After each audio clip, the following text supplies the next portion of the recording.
La petite histoire du jeu de rôle, épisode 20. Salut Romain. Salut Farid. Salut Steph. Salut Steph. Et là, on va parler du premier jeu de rôle français commercialisé en France. En boutique spécialisée. En boutique spécialisée. Parce qu'on avait déjà parlé du Château des Sortilèges. Le jeu et stratégie numéro 4 de Absolument. François Marceau Froideballe et je me souviens plus du nom de l'autre. Voilà. Mais bon, il y avait quelqu'un d'autre. Et après ce numéro de jeu et stratégie, eh bien, en 1983, paraît le premier en boîte, le premier jeu de rôle, donc on va dire commercialisé officiellement en France. Un jeu de rôle. D'ailleurs, j'ai envie de dire, tu dis oui. après ce jeu et stratégie, j'ai envie de dire après ce jeu et stratégie numéro 4 et les livres dont vous êtes le héros chez Gallimard. Très important, on va le voir avec l'auteur de ce jeu parce qu'il a un rapport tout à fait particulier au livre dont vous êtes le héros. On va y revenir. Fabrice Kaila, je pense qu'on le prononce comme ça, ou je ne sais pas. Kaila, c'est voilà. Mes excuses à ceux qui le sauraient. Décédé, hélas, prématurément en 2005. Et donc, il est. Alors, il a eu diverses contributions, hein, on peut raconter un petit peu ce qu'il a fait. Alors bien sûr ce jeu de rôle Ultime Épreuve sur lequel nous allons revenir dans quelques instants, qui se déroule dans un monde imaginaire appelé l'Inaïs. Mais il a également été le concepteur, un des concepteurs de l'adaptation de la Compagnie des Glaces d'Arnaud, du cycle roman sur cet univers, on en parlera peut-être. Qui rappelle, qui évoque personnage, hein, Snowpiercer. Et il a également été le traducteur de Tunnels et Trolls en français et de modules de Tunnels et Trolls. Et il a été également à la tête d'une collection, enfin il a contribué à fonder la collection Histoire à jouer. Ce sont des livres dont vous êtes le héros, qui ont été publiés au livre de poche et Presse Pocket, tu en montres deux exemples. Alors, c'était soit sur l'histoire avec un grand H, hein, si je puis dire, soit les aventures de Sherlock Holmes. Il en a publié 14 à titre d'auteur.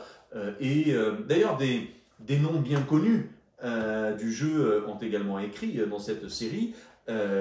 Comme par exemple Pierre Rosenthal, Didier Guisery qui a fait des illustrations pour cette gamme. Voilà. Pierre et François Le Joyeux. Voilà. Souvent. Exactement. Et ces livres dont vous êtes le héros ont été donc rédigés en partie par l'auteur de l'Ultime Épreuve. Donc il a vraiment contribué à l'aventure ludique des années 80. Alors donc maintenant, parlons de l'Ultime Épreuve. Donc c'est un jeu de rôle qui a eu... Alors il y a eu plusieurs éditions, il y en a eu 3. La première édition, c'était une boîte un peu, il faut le dire, austère, avec très peu de choses dedans. Puis il y a eu un supplément qui est paru, qui est une sorte de compagnon règles avancées, c'est en fait des règles avancées. Ça s'appelle règles additionnelles, mais les chroniques de l'Inaïs. Puis dans la 3e édition, la boîte a finalement réuni les 2 livres qui étaient dans la même boîte, mais bon, il n'y avait eu aucun changement. Donc une édition un peu bancale, avec à l'intérieur alors différentes choses. Alors c'est quoi le cadre? Le cadre est très simple. C'est un peu moorcockien. On a les... Juste préciser que l'éditeur c'est Jeux Actuels. Jeux Actuels, voilà. Éditeur très prolifique à l'époque. Hein. Très prolifique à l'époque, en effet. Et qui donc, c'est chez Jeux Actuels que la traduction de Tunnels et Trolls a été parlée. Et le cadre, bon voilà, alors on a les seigneurs de la loi, enfin du bien, on va dire, dans ce cas-là, qui ont disparu dans une autre dimension, et il y a les seigneurs de l'ombre, hein, qui sont là sur l'Inaïs, et quand les joueurs, les personnages plutôt, se sentent suffisamment forts, ils peuvent affronter ceci, l'Ultime Épreuve. Ils peuvent affronter, alors c'est une série, c'est une sorte de challenge, hein, presque de jeu dans le jeu. Hein. D'ailleurs, il y a les règles hein, pour l'Ultime Épreuve avec détaillé étape par étape. Et une fois que vous avez passé l'Ultime Épreuve, et ben, vous allez rejoindre la dimension où sont les dieux de la loi. Voilà, c'est le premier scénario, c'est 4 pages. 4 pages, voilà, le château de Balrogga. Je crois que c'est un petit PMT. Hein. Oui, un trésor. petit, voilà. Balrogga, c'est quelque chose. Exactement. Et alors, il y avait eu plein de petits scénarios, là, vous voyez, ils étaient ce petit format comme ça, hein, le labyrinthe magique, le palais du temps, l'antre du collectionneur, les baladins de la mort, le périple intérieur, qui étaient des petits modules avec, c'était plastifié d'ailleurs, avec des plans, bon, c'était un peu du dungeon crawl, hein, il faut le dire quand même, hein, même parfois des petits pions à découper. Bon, disons-le tout de suite, c'est un jeu qui est frustrant dans le sens où on a l'impression que soit il n'est pas complètement terminé, soit il manque beaucoup de choses. Et l'ensemble donne une impression un petit peu d'incomplétude. Et les personnages peuvent être issus de différentes... alors, ce ne sont pas vraiment des races, ce sont plutôt des origines. Il y a le peuple de la mer, le peuple de la montagne, le peuple des forêts, etc.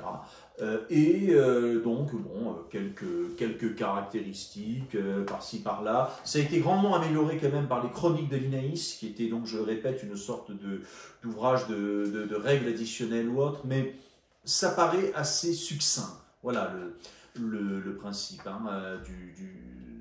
de la critique qu'on pourrait faire. C'est assez succinct.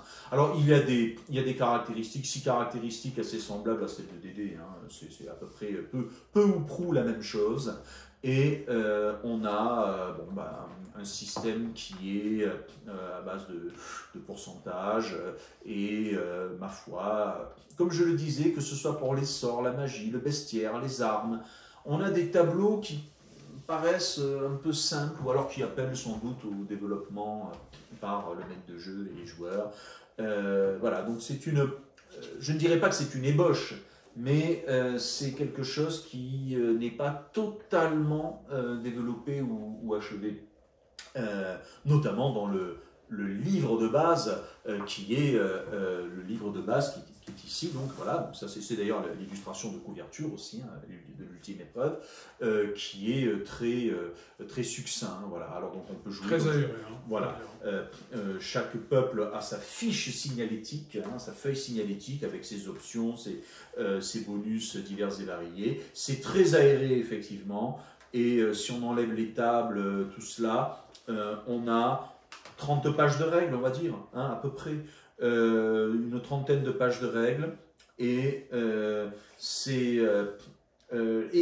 dirais une manière de présenter l'ensemble qui n'est pas... qui donne l'impression d'être simulationniste, mais qui ne l'est pas vraiment. Par exemple, il y a ce paragraphe qui m'avait interpellé, le paragraphe 5.1.9, réalisme du combat, je vous le lis. Le meneur de jeu, en majuscule, devra faire attention à la vraisemblance du combat. Un aventurier ne pourra pas, par exemple, toucher une cible si celle-ci est derrière un obstacle ou un autre personnage. Il ne pourra pas non plus changer d'arme au cours d'un même round. C'est au meneur de jeu et aux joueurs de garder à l'esprit ce qui est possible dans la vie réelle. En cas de litige, majuscule, c'est toujours le meneur de jeu qui tranche. Le dé. Le chef, c'est moi. Voilà. La loi, c'est moi. Alors, c'est un peu l'intérêt de travailler au maître de jeu, quand même. Hein. Voilà. Et alors, ce qui est amusant, c'est de se dire peut-être qu'à l'aune des expériences plus narratives d'aujourd'hui, c'est peut-être appréciable ce genre de flou artistique. Mais à l'époque, ça détonne hein, quand même, parce qu'on est quand même à l'époque de la simulation bien forcée. Et là, je pense que c'était pas du tout pour donner un aspect narrativiste au jeu, c'est juste que ça fait partie des imprécisions, hein, tout simplement du jeu. Hein, oui, parce que tout un était peu un raccourci, c'est un raccourci un peu facile. Voilà, et c'est une manière de dire ferme-la, c'est moi qui décide. Et on fait comme ça. Et donc mais des choix étonnants quand même, parce que regarde, quand tu prends les scénarios, il y a des choix éditoriaux, matériels assez étonnants. Oui, hein. le petit format avec la map qui se déplie, enfin plutôt la couverture qui se plastifie, qui se déplie. Oui, il y avait Des expériences, voilà, je crois que c'est le château des sortilèges. Oui, ça rappelle le château des sortilèges, absolument. C'est pour ça qu'il fallait le rappeler. Je pense que l'influence du château des sortilèges a été réelle, hein, même si c'est un peu oublié aujourd'hui. C'est quelque chose qui a marqué. Voilà, et alors donc les scénarios étaient vraiment, il y avait quelques aides de jeu, voilà, mais bon, principalement ça reste du dungeon crawl. Hein, il faut quand même le dire. Puzzle, PMT. Voilà, un petit peu de puzzle et un petit peu et beaucoup de dungeon crawl dans un univers médiéval fantastique qui paraît un petit peu, on va dire, générique. Hein, je crois que c'est comme ça qu'on peut le dire. C'est un univers qui ne s'embarrasse pas de précision, je dirais, monumentale. Hein. C'est un univers qui a, comment dire, une présentation qui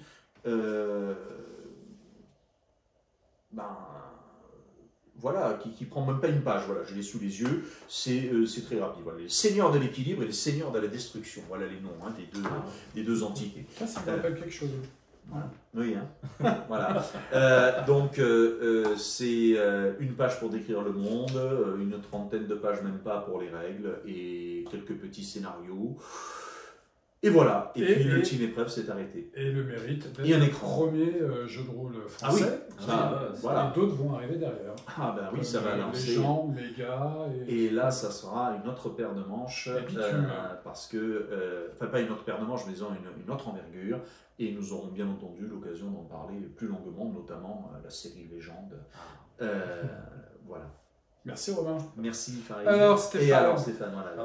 Qu'est-ce que tu nous as c'est c'est exact. Oh, oui, voilà.